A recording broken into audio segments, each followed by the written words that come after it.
Так, мен видеоға бір қайталап кетейін. Қай жерден что надо скачивать, өйткені бәрі білмейді.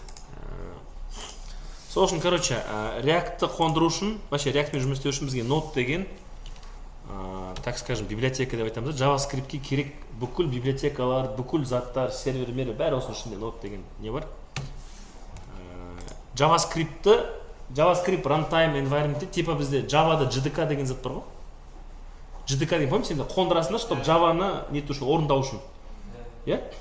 JDK-сыз, как типа компилятор секілді ғой. Но сондай зат JavaScript-ке, бірақ JavaScript-тің больше компилятор секілді емес, JavaScript-ке керек бүкіл заттарды қамтамасыз етеді. JavaScript-те React-тың проектін, типа React проекті құру үшін Node.js қолданамыз, командалары бар ішінде. React проект құрылғанда ішінде бүкіл библиотекаларды қосып беретін осы Node.js. Оның ішінде қазір бәрін айтам, короче. Серверді қосатын, сервер ішінде сервер бар, бәрі Node.js ішінде тұрады. JavaScript-ке керек бүкіл библиотекалар осының ішінде. Осын қондыру үшін бірінші Node.js.org-ға кіресіңдер, осы сайтқа. И скачать. Recommended деген бар, и latest деген бар. Latest деген 21 версия. Ол прям соңғы версия, бірақ прям соңғы версияны желательно алмау керек екен. Ол әлі тестирование дұрыс болған жоқ, не болған жоқ. Recommended деген тұрады всегда. Но прям соңғы мынау рекомендованный деп тұрады. Сол рекомендованный аласыңдар. Вот, скачивайте и устанавливайте просто. Next дейсіңдер, болды қондырылады. Қондырылып болғаннан кейін командный строкаға барсаңдар, то есть мен Windows R-ды басам, Windows R или мына жерде выполнить деген тауып алсаңдар болады. Выполнить деген бар ма жерде? Выполнить деген болу керек. Или міне командный білеттерсің командный строка деген. Выполнить деп тауып алсаңдар болады менюдан. Или Windows R-ды басып, ағылшынша R, CMD деп жазып, командный строкаға кіресіңдер. Осының ішінде чуть көйте салайын сендер қазір көргенге. Бұлай, көздерін көреді ғой. Мына жерде Node-ты қондырғаннан кейін Node-тың версиясын көршін бұлай жазсаңдар, осылай швөм деп. Жоқ, бұлай жазсаңдар, Node.v деп жазсаңдар, версиясы көрінеді. Если мынандай версия шықса, значит қондырылды. Примерно 20-шы версия тұрады. 20 бір нәрсе тұрады. 20, 11, 20, 12 болуы мүмкін, ничего страшного. Чуть поздно қондырсаңдар, 12 болып кетеді, сөйтіп көреді. 21 болып кетеді. Осындай бар болса, значит нормально. Енді Node-тың ішінде еще Node-пен бірге мынандай нәрсе келеді. NPM деген келеді зат, оны да тексерсек болады. Ол қатты маңызды емес, просто тұрған жоқ па. Ол бірақ тұр точно. Node-пен бірге NPM деген келеді. NPM деген Node Package Manager деген нәрсе. Ағылшынша жазсақ былай түсінігі былай. Node Package Manager. Примерно кім түсініп тұр не деген сөз? Node Package Manager деген. Node-ға керек пакеттердің, библиотекалардың менеджері. Осы арқылы библиотекаларды қондыратын интернеттен качать ететін боламыз. Интернеттен качать етіп, установка жасайтын боламыз. Осы NPM арқылы. Окей? Қазір біреуін жасаймыз еще. Короче, Node пен NPM тұр, бәрі дұрыс, все нормально. Енді проект құру үшін не істеймін, мен бір папка құрып аламын. Маған React-тың проектін құру керек. React-тың проект, біз бұрында проект құру үшін не істеуші едік? Өзіміз бастаушы едік, бір өзіміз HTML құрып, или PHP файл құрып, ішіне кіріп, соны жасап. А React-тың проекттер олай құрылмайды. React-тың проектін құру үшін бір дополнительный файлдар бар, ол файлдарды біз білмейміз, қалай жазу керек. Сол үшін Node арқылы, бір команда арқылы, Node-тың ішінде команда арқылы. Біз React-тың проектін құрамыз, 0 проект, с нуля, короче. Окей? Бізге ол React-тың проектін құрып береді, ары қарай өзіміз жаза береміз, код, керек жеріне код жаза береміз. Ол үшін не істеймін, бір папка құрып алдым, React деген любой жерге мен. Просто папка құрып алдым отдельно, чтобы шашылатпасын, рабочий столда. Сол папкаға кіремді қазір мен. Сол папкаға кіремді, мен пойди істеп қойдым, просто долго уақыт алады да істеп қойдым. Сендерге айтайын не істеу керек просто. Сол папканың ішіне кіріп, қазір айтам. Бірінші мынаны көрсетейінші. Жоқ, мынау емес қазір. Видеоға дұрыстап көрсетейін деген ғой. Жарайды, мынаны көрсетейін. Короче, қараңдар.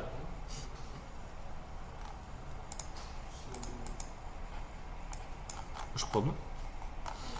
Смысл қандай? Смысл мынандай. Мына папкаға біз қалай кіреміз? Командный строка арқылы мына папкаға қалай кіреміз? Мысалы, біз командный строка аламыз. Рабочий столға у каждого по-своему, мен папканы ашып қарап аламын, мынаны Путин қарап аламын. C, users, G бір нәрсе, desktop, React деп тұр. Окей. Мен и так ішінде отырмын мына жерде. Мен CD деп десктопқа барып аламын. Сендер десктоп емес, рабочий стол болуы мүмкін. иә, десктопқа кіріп аламын, CD деген папканың ішіне кіру деген сөз. И осының ішінде, десктоптың ішінде менде CLS деп тазалайыншы. Оның ішінде менде React деген папка бар, соның ішіне кіріп аламын. CD React деп жазсам, React-ның ішіне кіріп алады былай. React деген папканың ішінде тұрамын да, осының ішінде қазір құрайын деп жатырмын React-ның проектін. Или ең оңай түрі, папкаға просто кіре саласыңдар да. Мына не бар ғой? Я мынандай не бар ғой? Пути бар ғой? Сол жерге тұрасыңдар да, CMD деп жазып Enter бассаңдар, сол папканың ішінде тұр. Сол папканы сразу ашып береді мына жерде. Типа оңай пути Windows-та. А терминалда все равно macOS нетсеңдер, бару керек CD деп. Ол жерде CD команда. Тұрбағамызда сендер пока жазбай тұрыңдар народ. Мынандай команда бар, бірақ ол команда кейбіреулерін істейді, кейбіреулерін істемейді. Пока жазбай тұрыңдар. Мынандай команда бар, npx. npx деген тоже нотпен бірге келген бір не ғой, процесс ішінде бір файл, осы арқылы біз команда жазамыз. npx деймін да, мынандай команда жазамын. Create, просто асыға түс кетіп тұр. Create-react-app деймін да, и бір атын жазамын. Любой проекттің атын беру керексің ғой. Мысалы там AZK проект деген секілді. AZK app деймін бір атын жазамын. Или просто AZK app салынды. Enter басқанда менде жаңа анандай ошибка шықты. Мен бәрін просто по ходу көрсеткім келіп жатыр да. Мен уже қондырып қойдым просто. Уақыт көп алған үшін заранее қондырып қойдым. Осыны Enter басқанда менде мынандай ошибка шықты. Міне мен npx дедім, create react app дедім да, my app дедім, мынандай error деп шықты. Мынандай error шығады неге? Өйткені менде create react app деген команданы орындау үшін оған специальный пакет керек. Мынау, видите, бір команда арқылы мен React-ың проектін құрайын деп жатырмын ғой. Ондай команданы бірақ орындау үшін, ондай командамен қолдану үшін специальный бір пакет керек. Специальный библиотека керек. Ноттың дополнительный библиотекасы керек. Ол үшін мен не істедім? Ол үшін мен мынандай нәрсе жаздым. Сендер қазір осыны жазсаңдар болады. npm дедім, айттым ғой, npm деген дополнительный библиотекаларды қондыру үшін, npm install дейсіңдер. Жаза беріңдер. Мен астыға кетіп қалады, сендер үйт жазбайсың ғой. npm пробел install. Былай G, ол G деген глобально. Бүкіл компьютерге орнату, бір папкаға емес, бүкіл компьютерге орнату. И жаңағы нені аты жазу керек, библиотеканы аты. Библиотеканы аты прям команданың атымен бірдей. Create, React, App деп жазасың. И Enter басасың. npm пробел install, пробел -g, пробел create React App деген. Ненің аты осы. Библиотеканың аты create React App. Enter басасыңдар, біраз күтесіңдер, Enter басасың. Интернет керек, кстати. Ол интернеттен алады. Create React App деп дұрыс жаздың ба?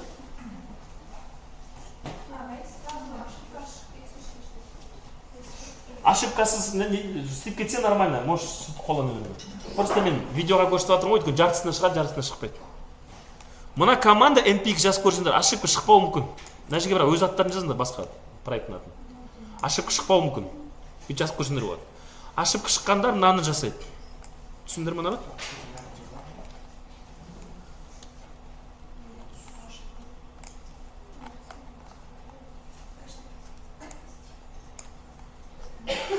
Install болып кетті, народ, install емес. Sorry, народ, install емес. Install ғой, түсініп тұрсыңдар ғой. Болып кетті, ну. npm install ғой, install G create React. Короче, үстіндегісін жасап көріңдер, үстіндегісін просто атын өздерінің атын қоясыңдар. Істемесе бірінші мынаны бір астындағысын жасайсыңдар, бірінші потом қайтадан үстіндегісін жасайсыңдар. Түсінікті ма? AZK app демендер, өз аттарын жазыңдар. Мына үстіндегісі проект ұзақ құрады, ол ана библиотекадан тартады библиотека. Ұзақ болғанда бір 5 минут шығар, 3-4 минут болуы. Мен қарайын, сендер қалай жасайсың. Пока нам пауза қуады сол кезде. Мынау істемесе, бірінші содан істемесе npm install деп мынаны жазып аласыңдар. Демек сендер мына пакетті интернеттен тартып аласыңдар да, тартып болғаннан кейін күтіп до конца. Содан кейін қайтадан көресіңдер ғой. Сонда істеу керек болып шықты, npm деген, npx, npm деген бәрі сол ноттың ішіндегі нелер, экзешниктер, короче, келген. Специальный командаларды запускать ету үшін. npm мен біз пакеттер качать етеміз интернеттен. Жаңа npm install G дедік та, установить и create React App дедік. Create React App деген өзі пакеттің аты. Соны бізге тартып алды. Енді біз оны как команда ретінде жіберу үшін уже npx деген қолданамыз. npx деп оны ол пакетті как команда ретінде қолданып, новый React құрып атамыз. React проект құрып атамыз. Вот. осыны жасағаннан кейін біраз күтесіңдер, өз ат бересіңдер, мынаның орнына любой ат бересіңдер өздерің, маленький буква. Соны до конца күтесіңдер, 3-4 минут мүмкін интернеттерің стабильный болу керек. Потом проект, мен дәулет деген проект құрып қойдым. Білдім, что дәулет көп болатын. И любой Sublime болсын, VS Code болсын, по идее VS Code пен жасайтын боламыз в будущем. Қазір мына жерде Sublime тұрсы, пока Sublime істей берейік.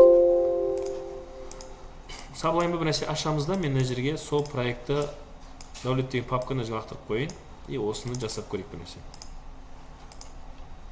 Иә? Что там? Мен жасап беремін, осыны қарап отырмдар. Видеоны басқалар да жасамайды, ешкім жасамайды мынаны, кстати.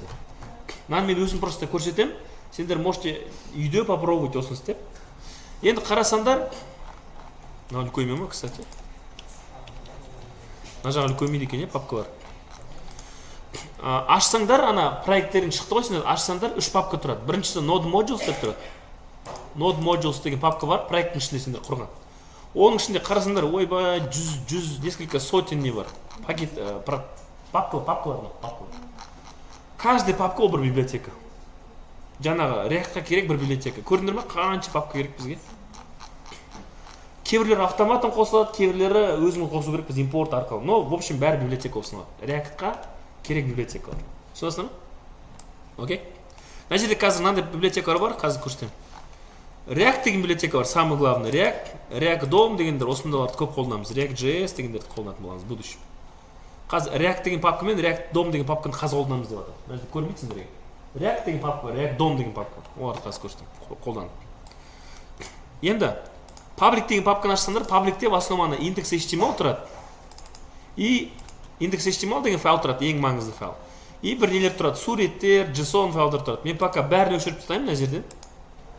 Public деген папканың ішіндегі бүкіл файлдарды, кроме index.html-дан басқа бәрін өшіріп тастаймын. Сендер ештеңе істемеңдер, мен просто бірінші программа, бүйтем тоқтайтын. Ештеңе өшірмей тұрып, мынаны запускать етіп көрейік та, істей ме, он бірге істеуге болады. Мына қыздарда, жігіттерде не болып жатыр, React? Қондырған жоқ па әлі? Нұрсила? Әлі болып жатыр ма айтыр, или ашып қойып отырмай айтыр? Жарсы өтті ме уже? Это уже хорошо. Жоқ, ол сөйтеді өзі. Адамға зависит, бірақ сөйтеді. Короче, мынаны қалай запускать етем? Мына папкаға қайттан кірем ғой, командный строкадан, не? Тоқтай. Кстати, npx create react app, мен видеоға айта салайын. npx create react app деп мысалы дәулет деген react app бердім, сонда былай біту керек, кстати. Happy hacking деп біту керек, значит, react-ың проекті құрылды деген сөз. Мына жерге видеоға көрсетіп отырмын. Енді мен не істеймін? Жаңағы папкаға кірем. CD кім болды бізде? Desktop болды. CD React болды. И мен проектім атым дәулет. Мен жаңа npx create react app дәулет дедім. CD деп дәулет деген папкаға кіріп, дәулет деген папканың ішінде отырмыз ғой, міне. Енді ана проектті запускать ету керекпіз. Енді қараңдар. React-ың проекті жайдан жай істемейді. React-ың проект істеу үшін оған тоже сервер керек, кстати.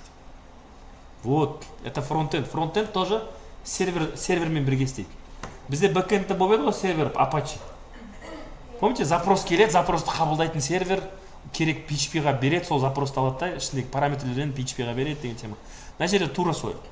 Бізде React приложениеға тоже запрос кетеді.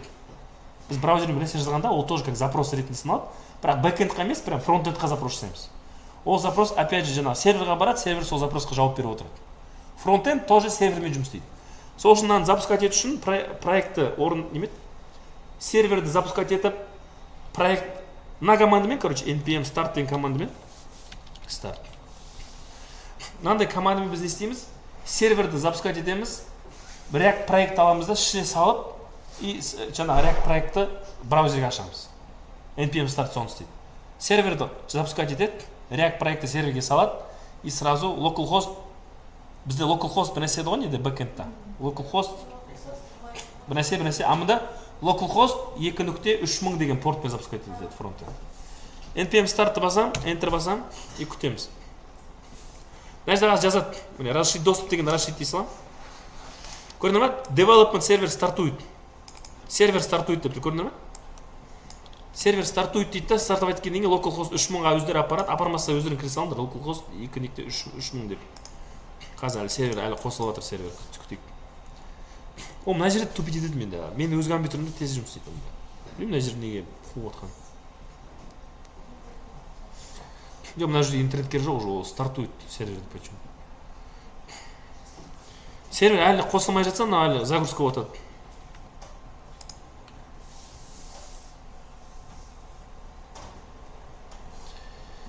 Или enter бассау керек нәрсесі бар. Enter бассау керек.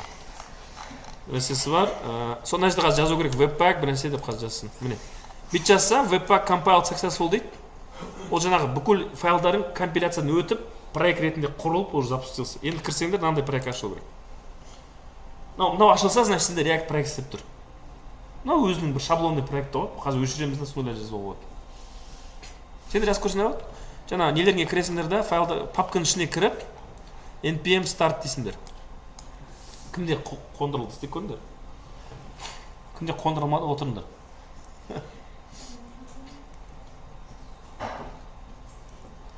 Бүйтіп мысленно істеп көрдім, мысленно бүйтіп жазыңдар, enter басыңдар. Бір нәрсе ойланып отыр, development server деп. О, ашылды дейсің ғой.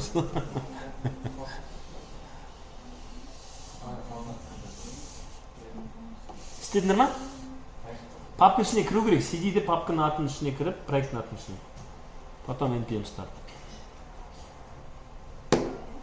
Істеді ме сізде? Нұрсила көрсетсеңші, істеді мен енді. Нұрсила істепті ана, кімнен қарасың болады.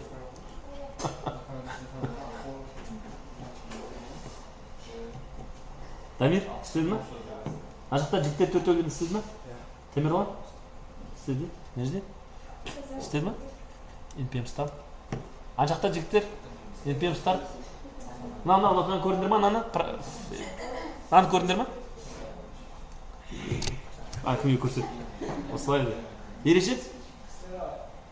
Дәулет деп. Кәшісі жазыр Дәулет. Алмат? Мынау істеді ма? Что-то пишет или что? Или күтіп тұр ма? Что за error? Ты неправильно написал, может? Там два слова всего где-то. npm пробел старт. npm. Андай пробел зум не бар кнопка. Потом st, art. В общем, көрсете берейін, видеоны қатты сөзбей қойқындар. Менде істеп тұр. Енді мына, получается, менде неме запущено тұр, қазір сервер запущено тұр, сервер істеп тұр. Соның ішінде мен React проектін жатыр. Сервер тоқтату үшін мен Ctrl-C басам, нәжде. И Ctrl-C бассам, завершить выполнение пакетного файла дейді. Y десең я деген сөз, N десең no деген сөз. Yes деймін, Y-ті бассам, нетем, сонда серверін тоқтайды. Серверін тоқтаған қайдан білем? Мына жерге барып қайтадан Enter бассам, уже мына сайт істемеу керек. Өйткені мен серверді өшіп тастадым, получается. Жаңағы приложение өшіп тастадым, полный процесс өшіп тастадым. Енді істеймін, былай істеймін. Просто мынаны істемесеңдер болады, мен істеймін видеоға, жарай ма? Түсіндіру үшін. Node modules жаңа айттық, ішінде бүкіл библиотекалар жатыр, оған тиіспейміз вообще. Оны жаңа қанша күттік, соның бәрін качать ететін интернеттен. Public деген папкада айттым, index.html жатыр и суреттер ана мынау жатыр. Мен аламда бәрін өшіріп тастаймын, тек index.html қалдырамын publicтің ішінде. Бәрі файлдар өшіріп тастаймын, тек index.html алды. src деген папканың ішінде бүкіл JavaScript файлдар жатады. Жаңағы React-қа қатысты бүкіл код жатады. Ол код білесіңдер, JavaScript-пен жазылады примерно. Мына жерде көп файл бар, CSS файлдар бар, JS файлдар бар и так далее, и так далее. Мен бәрін өшіріп тастаймын, кроме index.js-тығына қалдырамын. Сонда пабликта index.html қалады, src-да тек index.js қалады, JavaScript, index.js. Басқадан өшірсем. Енді index.html-дың ішінде кодын өшірмеймін. Ол код маған керек, ол тұра берсін. Мына жерде особо ештеңке жоқ, тек мынандай зат бар. Осындай код көрінбей тұр, Мына жерде ашсың. Celeste наша, Celeste. Короче, index.html-да мынандай дивка бар, id root деген. Дивка бар, id root деген. Маған осы дивка керек неге? Қазір React-пен жасаған заттарды, React-пен қазір элементтер құрамыз, h1, параграф, div деп құратын заттардың бәрін осы дивтің ішіне лақтырамыз. Түсінесің бе? Мен қазір не деп айтам? HTML-ның ішінен дивка тауып ал деп айтам. Кімнің id root сол дивканы тауып ал да, соның ішіне бүкіл React-ның затын соның ішіне сал деп айтам. Түсінесің бе? Окей? Түсінді ме? осы маған керек, мына түкті тиіспеймін индекс HTML-да. Индекс JS-қа барам, мына жерде бір заттар бар, оның бәрін өшіп тастаймын, потому что біз пока дұрыс білмейміз, мына жерде не істеу керек екенін, өшіп тастаймын. И с нуля жазамыз. Индекс JavaScript-ті с нуля жазамыз. Окей? Жазамыз да, бір өтірік оңай код жазамыз да, потом запускать етіп көреміз қайтадан серверді, и көреміз мен жазған код істеп тұрмын, істемей тұрмын. Окей? Түсінді ма? Сонда смысл қалай? По идее сен запрос жасағанда индекс HTML тартылады, индекс HTML ішінде мынандай дивка тұрады, ID root. И осы дивканың ішінде сен ана JavaScript-те не жазасың, соның бәрі дивканың ішіне салынады. React проект өзі дивканың ішіне салынады. Түсінді ма? Енді не істейміз бүйтейік? Индекс JS-қа кірейік, ол үшін бірінші неден бастаймыз? Импорттан бастаймыз. Импорт деп біз керек библиотекалар тартып аламыз, Java-да да сөйтіп жазып қой. Импорт дейміз. Импорт деп жазғанымыздың бәрін Node.js-дің ішіндегі нелерді тартамыз. Айттым ғой, Node modules деп айттым ғой жаңа. Сендерде көрініп тұр ғой, Node modules деген папка. Соның ішінде библиотекалар бар дедім ғой, соның ішіне тартамыз. Оның ішінде жаңа айтқандай React деген папка бар мысалы, Міне мына жерде сендер дұрыс көрінбей тұр, видеода көрсетеді. React деген папка бар, React DOM деген папка бар, осы екеуін қолданамыз қазір. Окей, как минимум. Кеттік. Мен не деймін? Импорт React, атын бересің. Мына просто аты, айнымалының аты секілді, бірақ біз библиотекада ат бере аламыз, библиотекада. Импорт React дейсің, бірақ from дегенде уже конкретно айту керексің, қай папкадан тартамын. Папканың аты React бізде. Мына React деген папка, React деген папка жаңағы Node modules-ның ішіндегі папка. Соны тартып жатырмыз библиотеканы. Ол библиотекаға біз ат беріп жатырмыз. Сөйтіп түсінсеңдер болды. Окей? Ары қарай не дейміз? Import React DOM деген тағы бір библиотека. Қазір түсіндіремін қайсы не үшін керек. From деймін.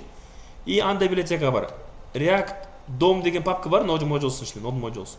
Соның ішінде client.js деген файл бар. Бірақ біз JS деп жазбасақ та болады. Client десек, ол өз үстіне JavaScript екен. Окей? Осына екі библиотеканы тартып жатырмыз. React деген библиотека не үшін керек? Вообще, в общем, React сенде көрініп тұр ма? Кішкене басқа көрсету керек. Breakers бе? Осы нормально? Маған көрсетпей қалды.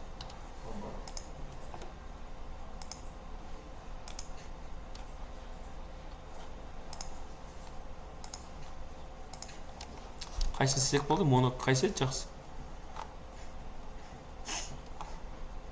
16 деген неме? Дұрыс көрінбейді. Мына проекторлар шаршап бара жатыр да. Білмеймін, Celeste'дан басқа нормально жоқ нәрсе. Celeste десең осы. Мына жерде React деп тұр, көрінбей тұр сіздерге осы. Ладно. React деп үлкен әріппен жазып тұр, мына жерде React DOM деп тұр. Ол сендердің файлдарында тұр, индекс.js қашсаңдар, үйтіп екі перестрока осылай типа. Потом не істейміз, потом бүйтеміз народ. Біз енді біздің React-тің программамызды и жаңағы дивканы екеуін бір-бірімен қосу керек. Мына дивканы алу керек, индекс HTML-да. ID root деп айттым ғой жаңағы. Осы дивканы аламыз да, ID root-мен тартып аламыз да, и біздің React проектіміз болады ғой, екеуін бір-бірімен қосу керекпіз. Типа React-та істеген бүкіл зат осы дивканың ішіне салынсын деп айту керекпіз. Түсінікті ме? React-та істеген любой зат дивканың ішінде тұрсын. Қазір React-та біз бастаймыз ғой, дивка жасаймыз, H1, H2, параграф деп атсақ, оның бәрі дивканың ішіне салу керек. Ол үшін біз біріншіден дивканы алып алу керек, оны біз JavaScript-пен жасасақ болады, қалай? Let там, бүйтейік, div root дейсақ, divка root ID мен, өзіміз түсіну үшін просто любой ат беруге болады. Тең дейміз документ root пен ID мен аламыз, дұрыс па? Мына жерге let деуге болады, бірақ let-тің бір минусы, сен div root-та аласың, не істей аласың? Басқа жерге салып тастасаң болады. Document.get element, е? Ой, окей. Element by ID деп. Басқа бір ID-шникқа істеп қойсаң болады. Правильно? Сен let деген бір нәрсесі жаманы, let бізде айнымал деген сөз, айнымалының мәні өзгере береді ғой. Қазір мына айнымалының мәні не болып тұр? Мына дивка болып тұр, е? Root деген дивка болып тұр. Сен аласың да басқа дивкаға, басқа элементке қарап қойсаң болады. То есть мән өзгеріп кетсе болады, өйткені айнымалы ғой, мән өзгере береді. Сол үшін оны айнымалы емес, былай істесең де істей береді. Істей береді без проблем. Просто React советует ондай затты const деп істеу, өзгермеу үшін.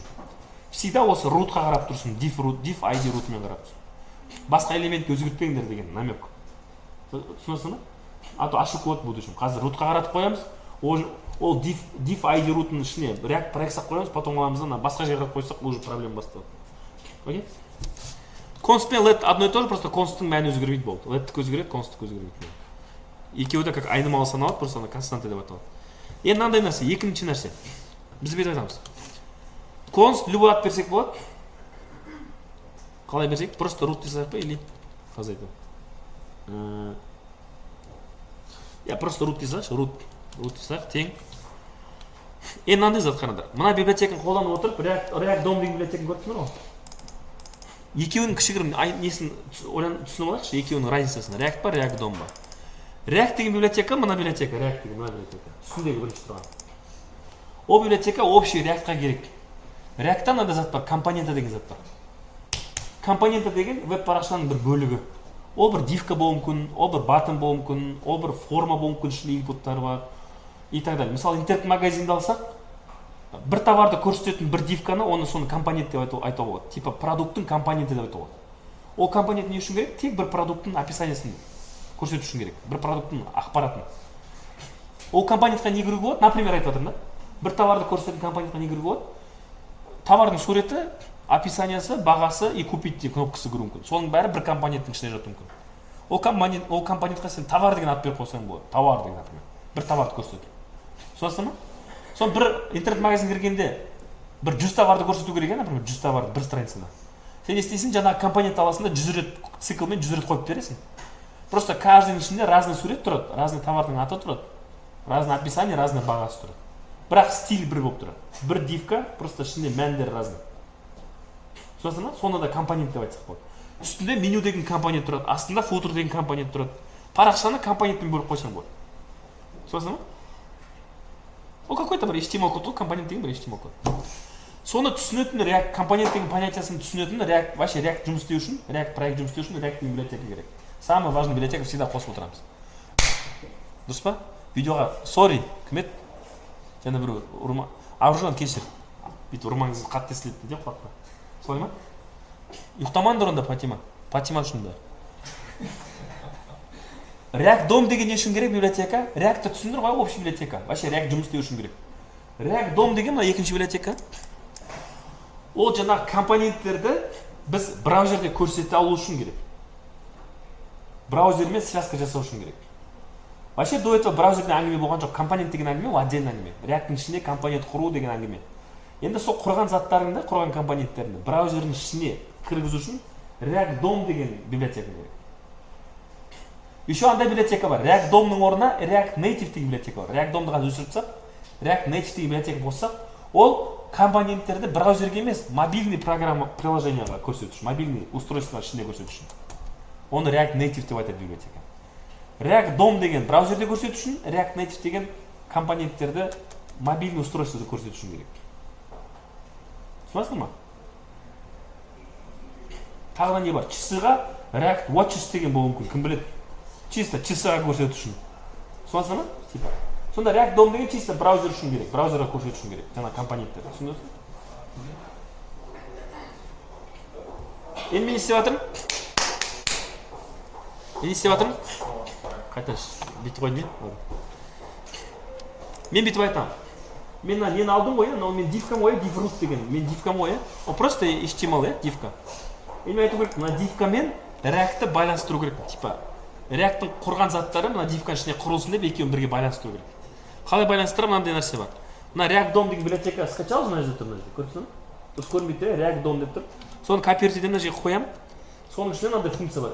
Create root деген бар. Типа React-тың ең root деген вообще корень ғой. React-тың бүкіл компоненттері құрылатын жер, қай жер болады? Мен мына div-каны беремін. Div root аламын, мына жерге қоямын. Сонда мен не деп тұрмын? Сіздер чуть басқа не қоссаңызшы, осы үшін чисто. Монокай болсын. Көрінді ғой? Мен React DOM деген алдында, ана бүйтсем ана жағы көрінеді, бүйтсем былай жағы көрінеді, бүйтпейді. React DOM-ның ішінен create root деген функцияны шақырып, мен div-каны беріп, мына div-каны беріп. То есть мен мына div-ка мен React-тың несін екеуін нетіп отырып, қалай айтсам болады? Байланыстырып отырып. Қазір React-тың ішінде жасаған бәр заттар, бүкіл компоненттер автоматты ана div-каның ішінде көрінетін болады. Өйткені связка жасап қойды. Сонасың ба? Темірлан? Делаю связку между div-кой и реактовскими компонентами на будущее. Келешекке. болашаққа. Түсінесіңдер ма? Өзінің дайын методтар ғой. Ол не create root деген қайдан шықты? Бұл просто библиотека React DOM деген мынадан шыққан. Сол библиотекада create root деген функция бар. Соның ішіне бір элементті берсең, любой HTML элемент берсең, соның ішіне құратын болады бәрі. Түсінесің ма? И оны біз қайда сақтап қойдық? Const rootқа сақтап қойдық тоже. Иә? Енді мен не істеймін? Не бүйтемін? Бір функция құрамын. Функцияны не үшін құрамын? Менде мына функция как компонентті жұмыс істейтін болады. Жаңа айттым компоненті не екен? Ол бір дивка болуы мүмкін, параграф болуы мүмкін деген. Мен енді қазір компонентіні функция ретінде құрамын. Будущем оны біз функция ретінде құрмаймыз. Будущем бізде компонент көбейгенде біз оны файл ретінде болады. Бір компонент ол бір файлда жатады. Бір файлды ашып қалсаң үлкен компоненттер жатады, көп div элементтермен, HTML элементтермен. Түсінесің бе?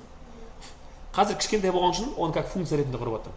Демек, менде мына функция компоненті болып саналады. app деймін, любой ат берсеңдер болады, мен app дей салайын пока. Бүйтейін, көріп тұрсыңдар. Ішіне return деймін. h1 деген элемент құрайын. Былай қарасаң қызығы, қалай сен қалай JavaScript кодта функцияда сен HTML return жасай аласың ба? Ондай болды ма бізде? Біз былай істеп көрдік қой будущем, бұрында, то есть. Көрмей тұр ма? Қайтан окей. Осы проекторлардан былай да көрінбейді, осында ма? Короче, мен функция құрдым, app деп атын атадым, app деген, ну, короче, мен компоненті болады. Компонентіні функция ретінде жасадым, пока что, кішкентай болғаннан кейін. Return деп біз былай HTML бұрында қайтарып көрдік па вообще? Никогда, иә? Біз никогда функцияда JavaScript кодта HTML жазып көрген жоқпыз, напрямую былай. Өйткені мынау HTML емес. Түрі прям HTML, бірақ HTML емес. Қазір оны потом түсіндіріп, пока жазып алайық. Мынау HTML емес, h1 деген HTML емес. Түсінікті, иә? Мынау менде компоненті, жазып қойын. Мынау app деген ол компоненті дейді.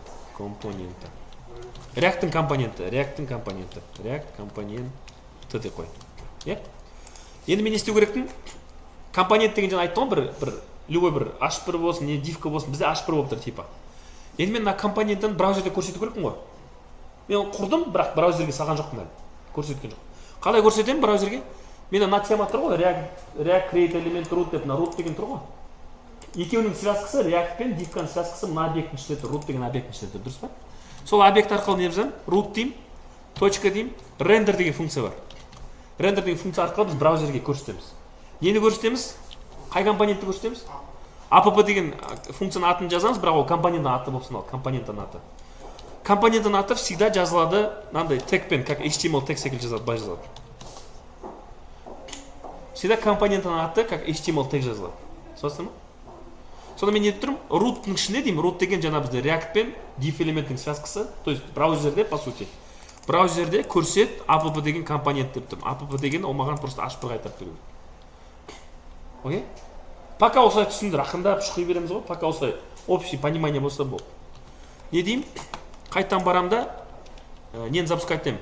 Серверді. Сол папка ішіне кіріп и күтеміз. Көп болмау керек қазір енді. Ашып берді, күтеміз. Кетті. Міне, сәлем көріп тұрсың. Мен бәрін өшіп тұрсам, жаңа крутить етіп тұрды ғой, React-тың өзі шаблоны болды, бүйтіп крутить етіп тұрған сурет. Оның бәрін өшіп тұрсам да, CSS бәрін өшіп тұрсам да, голый не жаздым, типа проект жаздым бірінші. Енді что хорошо, мынаның бір плюсы React-тың. Сен бір нәрсе өзгертіп жатсаң, мысалы мен h1 емес, скажем, просто бір p деп жатсам, автоматом өзгергенді көреді да сервер, автоматом өзін перезагружать етеді. Проекті серверға. Қараңдар, сохранить етем, Ctrl-S басам, автоматом істейді. Серверді өшіріп қосып керек емес қайта. Серверді қосып қойсаңдар болды, кодты жазып, сақтап отырсаңдар өзі нетіп отырады. Life reload деп атайды ондай, өзінің программасы бар. Мынау неге HTML емес народ? Келме бәрі дұрысына. Мынау неге HTML емес?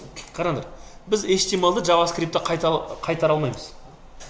Ұрайын десем видео жазылып жатыр да. Біз HTML-ді, в общем, видео айта берейінші, өздерің тыңдайсыңдар, тыңдамайсыңдар. Біз HTML-ді никогда JavaScript-тен қайтара алмаймыз. Не в тему біз JavaScript-те HTML код никогда қайтара алмаймыз. Екеуі екі разный зат ол. Сол үшін мынау по идее HTML емес, мынау по идее JSX код деп атаймыз. JSX код. Мына код H1 қалайсың, H1 деген ол JSX код, HTML код емес. енді JSX код деген не? JSX код деген вообще болмайтын кезде, бұрында болмаған кезде, мынаның орнына біз JavaScript жазу керек болғанбыз. Бірақ не просто JavaScript, а React-тың библиотекалары қолданып отырып JavaScript жазу керек. Типа былай жазу керек болғанбыз. React.create, типа компонент деген секілді. Жаңа компонент деген нәрсе түсіндірдің ғой? Компонент. Ішінде типа там H1 деген компонентті құр, оның ішінде тексті болсын, сәлем деген секілді. Осы нәрсе жазу керек болғанбыз біз. Өйткені біз таза HTML лақтыра алмаймыз, return жасамаймыз JavaScript кодтың ішінде. Түсінесіңдер ме? Содан кейін будущем придумали, мынандай зат жазбас үшін, JavaScript код жазбас үшін, React арқылы, React библиотекаларын қосып JavaScript жазбас үшін, придумали JSX код деген затты. JSX код деген түрі прямо HTML секілді, бірақ ол JSX код, который в будущем компилируется в JavaScript код. То есть сен на жазған затың, жаңа H1 деп жазған затың, на затың бір, сәлем дедік қой. Сәлем деп жаздық қой, былай жазған жат. Мына JSX код, сен проект запускать еткенде, npm start дегенде, ана бір библиотека бар, Bubble деген библиотека бар, қазір көрсетемін. Bubble деген библиотека бар. Жаңағы сервермен бірге запускация етеді. npm start деген сервер запускается. Соның ішінде бір библиотека бар, сол алады да, мына JSX кодтардың бәрін алады да, оны JavaScript кодқа аударып береді. Мынандай кодқа аударып береді. Бізге чисто жазу үшін жасалған JSX код жазу удобно, бүйтіп жазған удобно. Бірақ сервер алады да, оны мынандай кодқа қайтадан JavaScript кодқа аударып береді да. Потом мына кодты ғана браузер түсінеді да, көрсетеді. Мына кодты браузер түсінбейді JSX кодты. Браузер вообще понятие жоқ JSX код екен, не екенін білмейді. Ол біледі, JavaScript біледі, HTML біледі, CSS біледі. JSX код деген танымайды. Сол үшін жаңағы сервердің ішіндегі бір библиотека оны автоматын мынандай қылып береді. Жаңа айттым, көрсеттім ғой. Мынандай қылып береді. Түсінді ме? Типа жазып жатырмын, қазір уже мынандай емес, ол старый версиясында жазатын react.create бір нәрсе деп. Қазір вообще басқалай болып кетті, қазір көрсетемін. Түсінді ғой, иә? Мынау HTML код емес. И мынандай нәрсе көрсетейін сіздерге. Bubble мет, жаңа Bubble бедекші. Bubble REPL деген бір сайт бар, короче. Мынандай бір сайт бар. Оны бит жазам мен, бит жазам. JSX-ті into JavaScript деймін. Типа JSX-тан JavaScript қалай, қандай JSX, қандай JavaScript-қа айналатын көру үшін мынандай бит жазсам Google-ға JSX into JavaScript. Мынандай сайт шығады. Қайда кетті қалған сайт? Здесь JavaScript Bubble дейміз. Bubble деген библиотеканы аты ғой. Міне Bubble, мынандай Bubble.js.io REPL деген мынандай ссылка шығады. Если что, бере аламын отдельно. Bubble.js.io.REPL деген видеода көрінеді. Осы жерде мынандай бір не код жазсақ, мына кодты копировать етсең, мынау JSX код қой. Осын копировать етсең, мынандай JavaScript шығады. Көріне ма? Мен JSX код жазам, сол жағын HTML код емес, JSX код жазам. Ол маған ол қандай JavaScript-қа айналатын көрсетеді, превращается. Сонда біз мынаны жазбасақ, бізге JSX код болмаса, мынандай зат болмаса, бізге JSX код деген понятие болмаса, бізге пришлось былай жазуға. Көрдіңдер ма? Біз React-тың ішінен библиотекасынан бір какой-то библиотека тартамыз, JSX деген. Сол арқылы бүйтіп H1 элементті былай құрамыз, JSX H1 элемент құрамыз, ішіне сәлем деген сөз жаз деп осылай істеуші еді. Ол фигня еще жазу, мынаны еще жазуға болады, үйренуге болады, иә. Но когда сенде код көбейе бастайды ғой, div элемент болады, div элемент жабылады, дұрыс па былай? Div элемент жабылады. Ішінде параграф болады, бір какой-то бір сөздер болады, параграф жабылады. Ішінде H1 болады десең, уже мына код өсе береді қатты. И жазу қиын.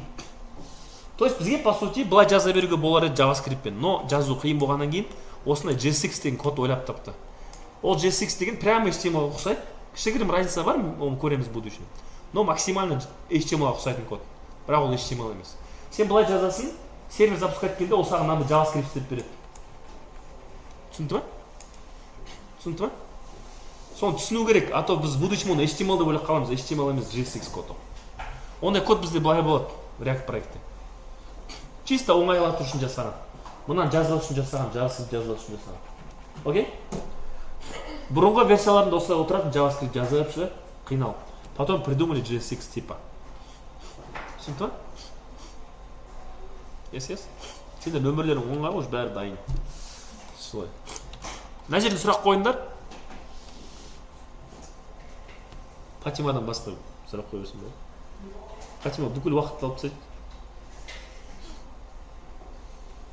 Бар ма сұрақ? Смысл түсіндір ме? Примерно общий. Ары шұқи береміз қорықпаңдар. Қазіргі Hello World қой, по сути. библиотекаларды тарттық, diff элементті алып алдық, diff пен react'ты связка жасадық. Сол связка жасаған жерге не істедік? Рендерді бір компоненттен бердік, app деген. App бізде компоненті, оны біз функция ретінде жасадық. Будущем функция емес, как үлкен файл ретінде жасаймыз. Пока функция ретінде жасалған компоненті. Компоненті деген парақшаның бір бөлігі. Бізде мына компоненті просто h1 элемент. H1 элемент. Мына JSX код, ол біз сервер запускать еткенде автоматтан JavaScript-қа айналдырып, JavaScript-ті браузер түсініп запускать етеді. Сол кезде бәрі жұмыс істейді. Бірақ бізге как HTML келеді, JavaScript код запускать етеді браузер. Бірақ бізге бүйтіп посмотреть код десек, ол как HTML код көрінеді мына жерде уже. Бүйтіп посмотреть код десек. Бірақ по сути, оның артында JavaScript жұмыс істеп қойған уже.